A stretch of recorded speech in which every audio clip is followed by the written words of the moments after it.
Vasudevaya.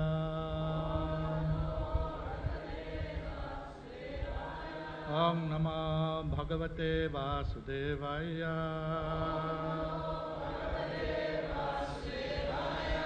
Om Namah Bhagavate Vasudevaya. We're reading from the Srimad Bhagavatam, Canto 6, Chapter 16. It's the beginning of the chapter, verses, texts 1 through 4.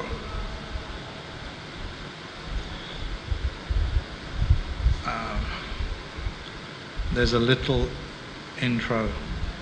It's King Chitraketu meets the Supreme Lord.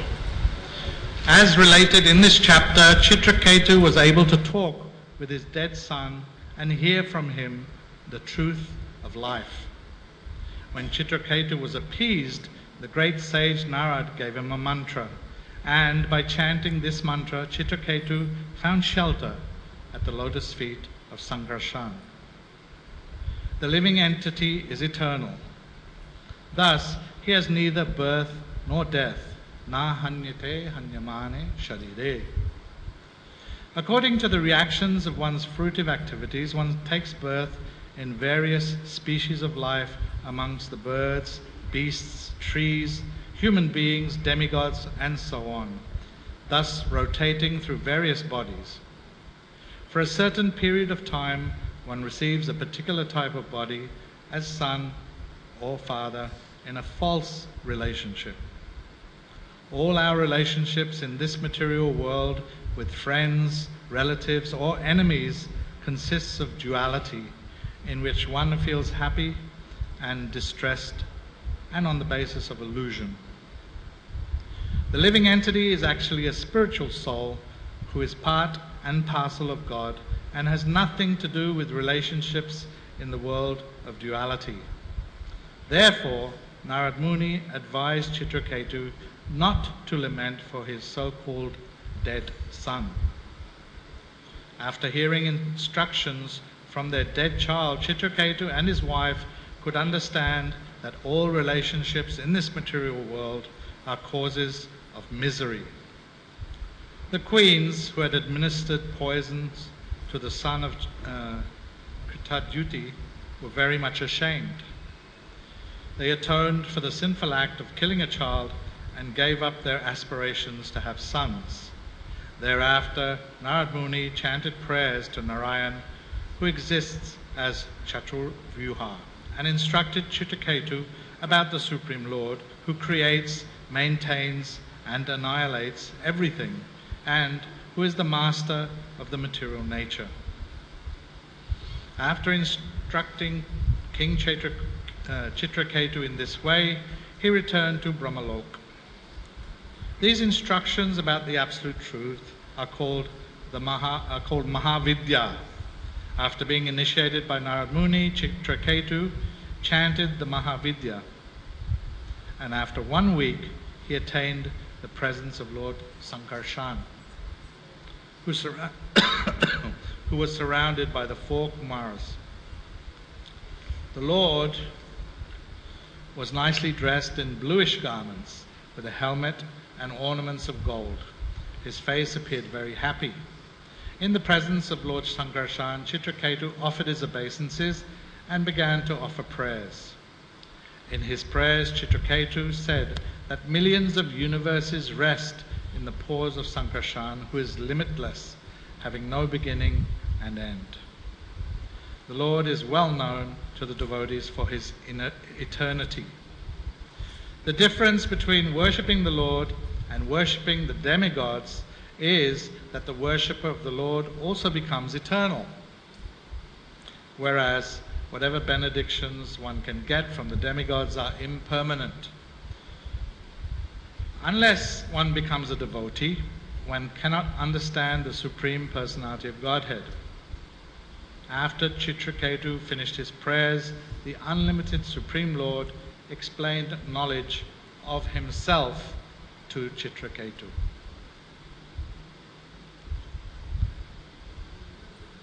Which verse is on the board? Which number? Huh?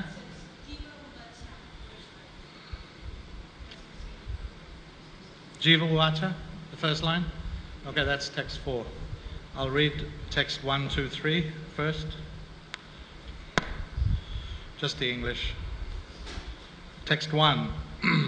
Sri Shukadev Goswami said, "My dear King Parikshit, by his mystic power, the great sage Narad brought the dead son into the vision of all the lamenting relatives and then spoke as follows." Sri Narad Muni, text 2. Sri Narad Muni said, "O living entity, all good fortune unto you. Just see your father and mother. All your friends and relatives are overwhelmed with grief because of your passing away." Text 3. Because you died untimely, the balance of your lifetime still remains. Therefore, you may re-enter your body and enjoy the remainder of your life surrounded by your friends and relatives. Accept the royal throne and all the opulences given by your father. Text 4. Jiva Uvacha.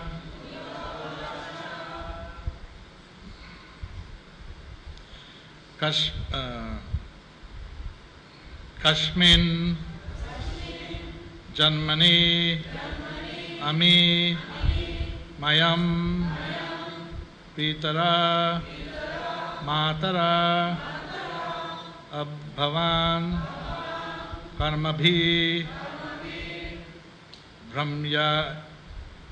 Brahmyamanasya Devatiryak Nri Yonishu Jiva Uvacha Kasmin Janmanyami Mahayam Pitaro Mataro Bhavan Karmabi Brahmyamanasya Devatiryaniryonishu Jiva Uvacha Kashmin Janmanyami Mayam Pitaro Mataro Bhavan Karmabi Brahmyamanasya Devatiryaniryonishu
Mataji's? Anyone? Jiva Uvacha Asmin Janmanyami Mayam Pitaro Mataro Bhavan Karmabhi Brahmamanasya Devatiryaniryonishu.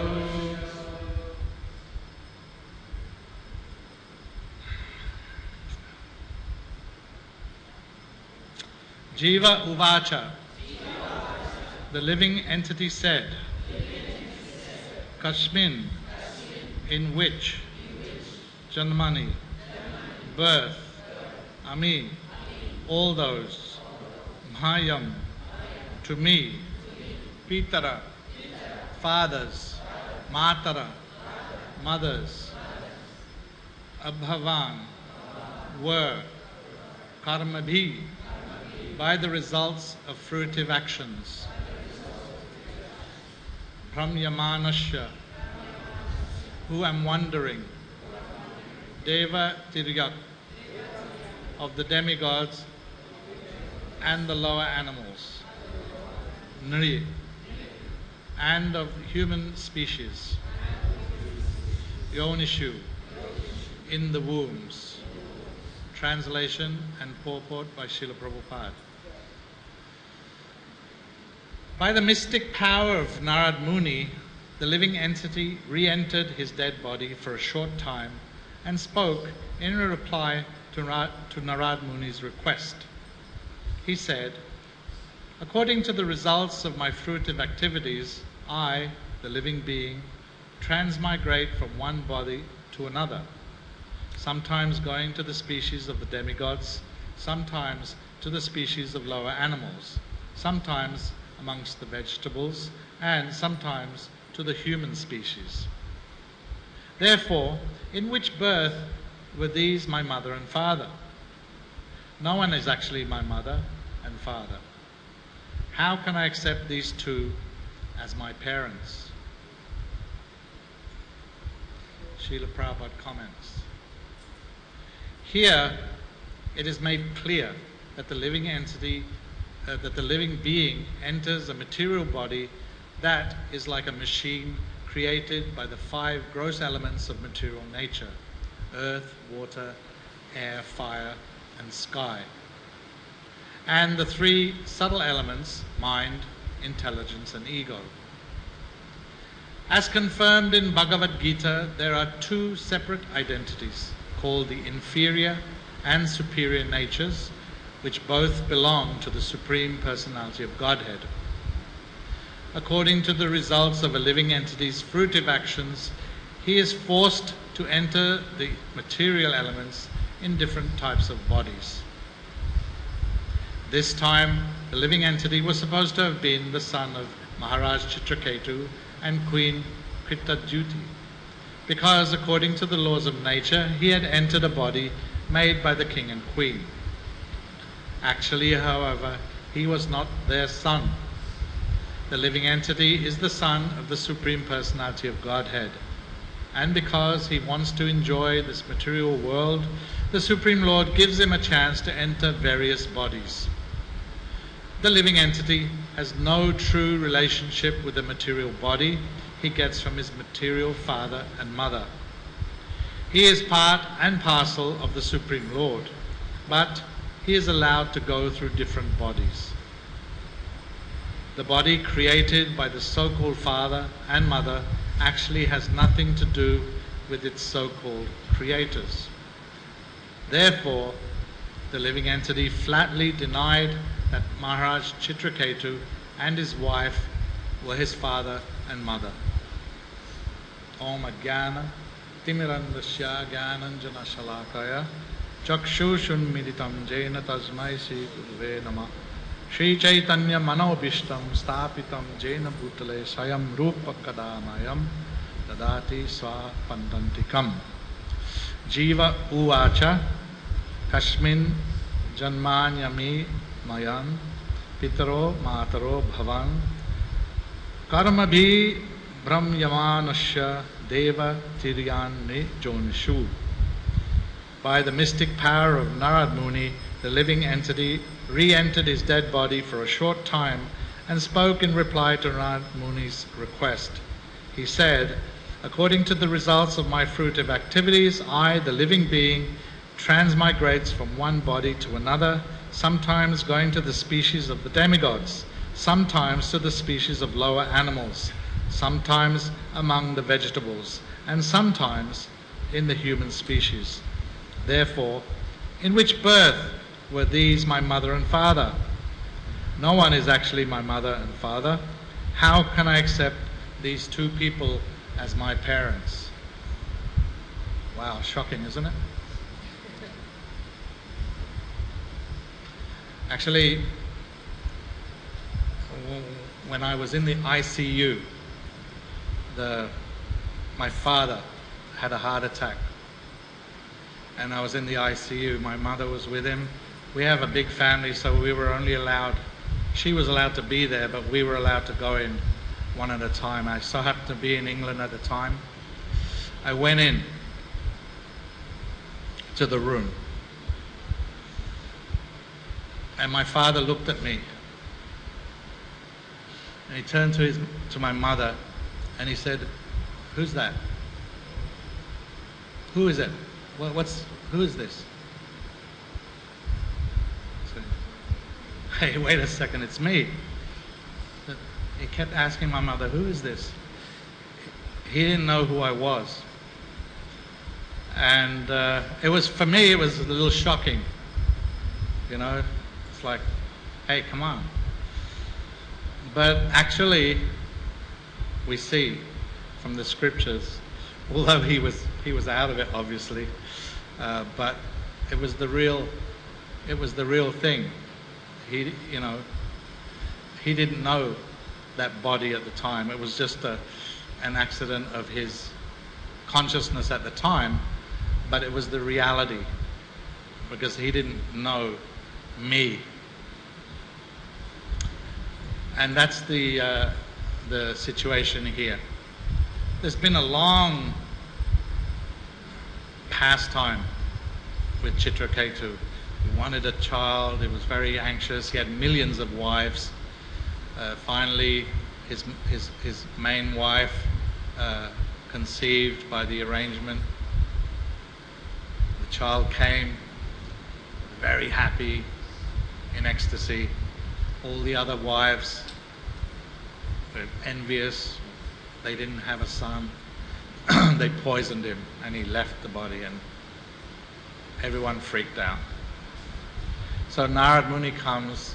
He wants to teach them a lesson. He wants to show them the reality, what's the real thing. So by his mystic potency, by his power, he called the living entity back, this boy who had entered this entity who had entered that body of that boy. He said, "Look, these are all your people. They're all in anxiety." And and as you heard, he said, "Who are these people? Who are them? Which birth? Which birth?" Because the living entity is traveling through millions of births. Sometimes demigod, sometimes animal, vegetable even. 8,400,000 species of life. The living entity is moving through all these species. And in all of those species, there's parents, mother and father. And when they're in that actual situation, we know, because we're in that situation, there's lots of attachment. My mother, my father, my son, my daughter. And there's very tight, and that situation tightens the knot of material life. And it's material. Krishna says in Gita, "Mamai vangsha jiva loke, jiva bhuta sanatana." That's the real situation, that we are parts and parcels of Krishna. He's our father. He's the real father. Actually, he's the only father. And the rest of this, as Prabhupada explains, is just an arrangement. It's just an arrangement because somehow or other we were not satisfied. We wanted something different. We wanted to actually be him. We wanted to take his place. And so, kind and compassionate as He is, He made the arrangement. Two natures, internal and external, but both are His natures, the Lord. So the external energy, we're not the external energy. We're just trying to take advantage of that, trying to take advantage of the material nature, which is His nature. And once we come here, once we come into this situation, it's very, very difficult. Very, very difficult for us to cross back over. Mama Maya Duratya, Krishna says. It's my nature. And because it's His nature, how can you overcome? How can you cross over without His sanction, without His mercy, without His love? And He loves. But we have our desires. We have our desires. And because love is not something which is forced, and because we are parts and parcels of the Lord, we also have that speck of independence. And that's what gets us in trouble. That speck of independence that we have is what causes our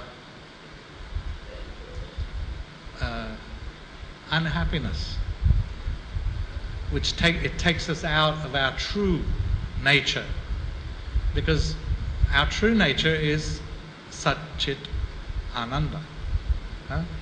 That's our true nature. But here we don't find that. We're not in that situation. We don't. The bodies that we have are temporary. The little boy died. It wasn't a natural death. He was poisoned, but he died. Then we find ourselves in situations where we get sick. We're not happy when we're sick. We get old. The body gets old. We used to be very fit and we could do so many things. And even when you get old, you still think you can do it. You still think you can do so many things. And then you climb the stairs and... So this is not our true situation. It's a false idea. It's a false identity. And it's only one of millions of identities that we have. So this is the lesson that Narad Muni, by his grace, is trying to teach. He's teaching Chitraketu, but it's for our benefit. It's for everyone's benefit. Bhagavatam is for everyone. So, of course, that's not an excuse. I should just, because sometimes devotees, they get into a space where it becomes a little impersonal. They say, well, that's not my family. I'm a devotee. Those people are not my family. They don't. But it's not like that. We still owe, because we have these bodies, we still have duties. We still owe duties to our parents in this life. They're our parents in this life. And so we owe them duty of care and respect, etc., even if they're not on the same path that we are on. So, but that universal brotherhood that sometimes you hear people talking about, that's only possible for devotees who understand that the Supreme Lord is the Father of all the living entities. And because He's the Father of all living entities, then yes, we're all a universal family. And that's where the darshan, the sama darshan, comes from, that Krishna talks about in the Gita. That someone who knows that truth, he can see the same, he can see the cow, the elephant, the person, he can see them all on the same level, because they're all jivas. The external body is not important. It's just a situation that's happening in that particular moment, in that particular time. But actually, we're all sons and daughters of Krishna.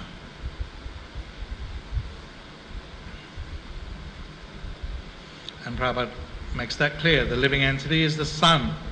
He doesn't say daughter, but we can assume. The living entity is the son of the Supreme Personality of Godhead, but because he wants to enjoy in this material world, the Lord gives him that opportunity, that facility. What a mistake we made. What a unfortunate mistake. But it's okay. Somehow or other, by the mercy of the devotees, by the mercy of Srila Prabhupada, we got an opportunity, a better opportunity, right? Krishna made that opportunity for us because of our desire. Now, develop the desire to return back home to Krishna. Because it's all dependent on our desire, right? It's not that if you just join in the association of devotees, it's not going to happen automatically. The desire has to be there. You have to be desiring that, because Krishna is fulfilling the desires of the living entity, the real desire in the heart. So if we don't develop that, if we don't mature it, then that maturation happens in the association of devotees, of course. That's why we're in the association of devotees. Not that we just sit back in that association, but we use that association to mature our desire, to re-establish our proper relationship with the Supreme Lord. Then we'll go back to Him. At the end of this life, if we have that strong lolyam, if we have it, it'll happen. But it's guaranteed now, because nothing is lost. Whatever we do in this line is not lost. And all the relationships that we develop in this line in devotional service, that's not lost, because they're eternal. So, like it or not, you might end up back in the spiritual world with whomever.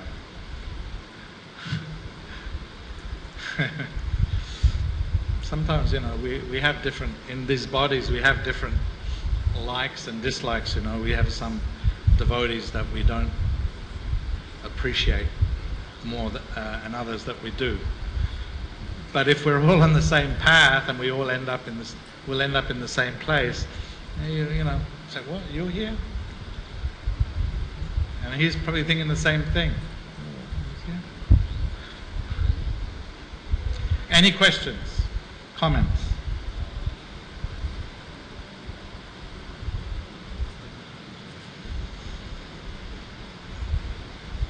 Okay. Thank you very much. All glories to Srila Prabhupada. Oh, wait a second. We have a...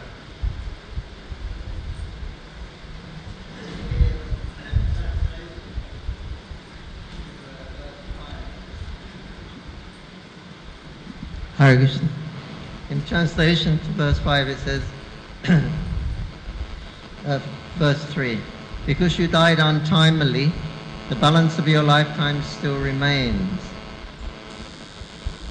So sometimes someone dies untimely, we often hear, well, it was due to his karma, he had it coming, and so he died, that it was untimely. So what does it mean? The balance of your lifetime remains, if it's karma. Yeah, it's a good question. It did occur to me when I read it, because generally our understanding is that whatever happens to us is due to our karma, and so that little child was poisoned by his mothers. They were his mothers, not birth mother, but the king's wives. He was poisoned by his mothers, and so if we follow the normal understanding, then he was supposed to. That was supposed to happen to him. But Narad here is saying he died untimely. When someone has an accident, it's untimely, isn't it? It's also untimely. If someone has an accident, car accident, they die. That's not. It's taken as untimely, but we understand that actually it was due. So I don't know why he said like that. I'm not really clear on it.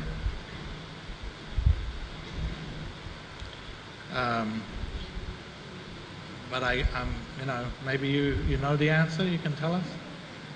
No, but we hear also that it said sometimes if you die untimely, like accidents, you can take a ghost body for the remainder of your life that you had.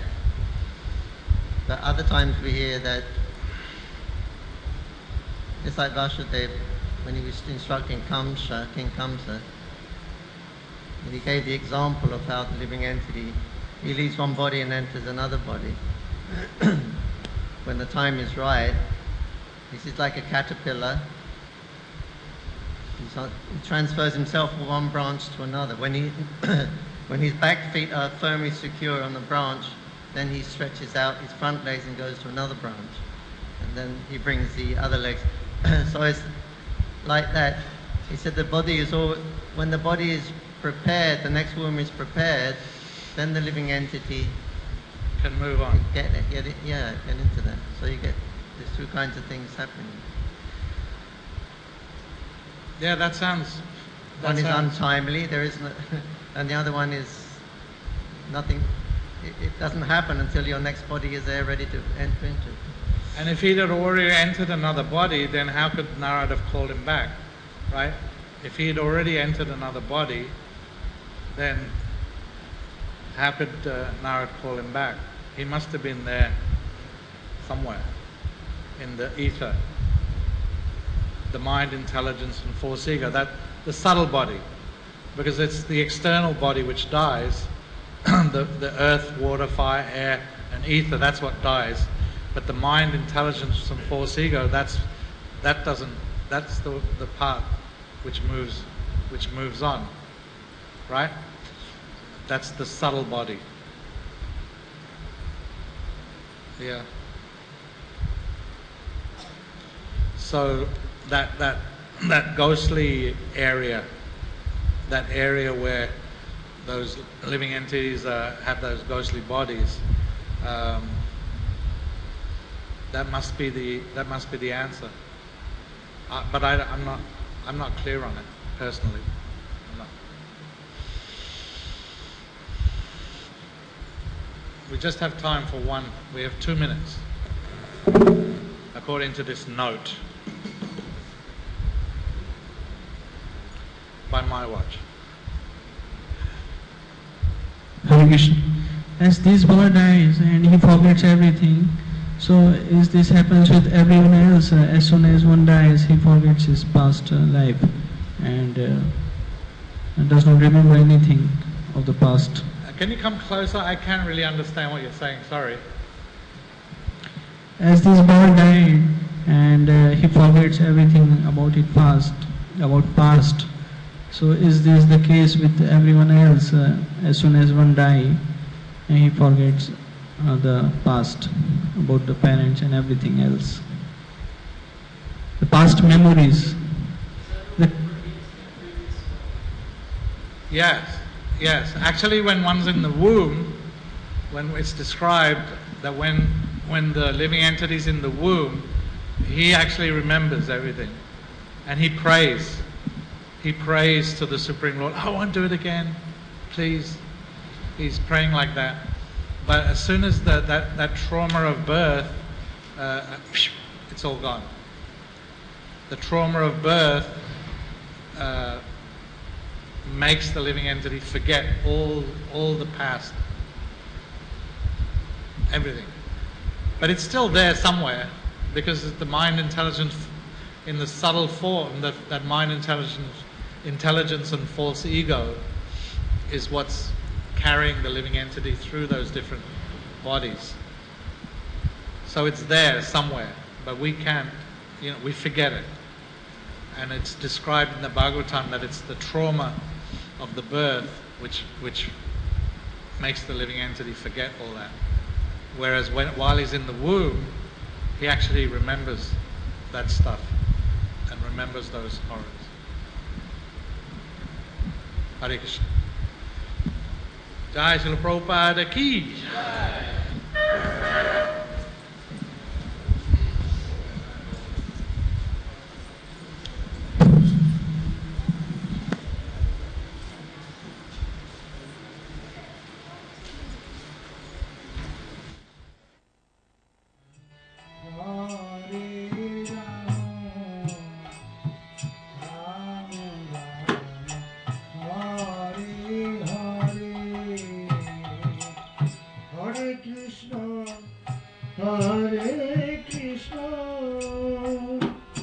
Krishna Krishna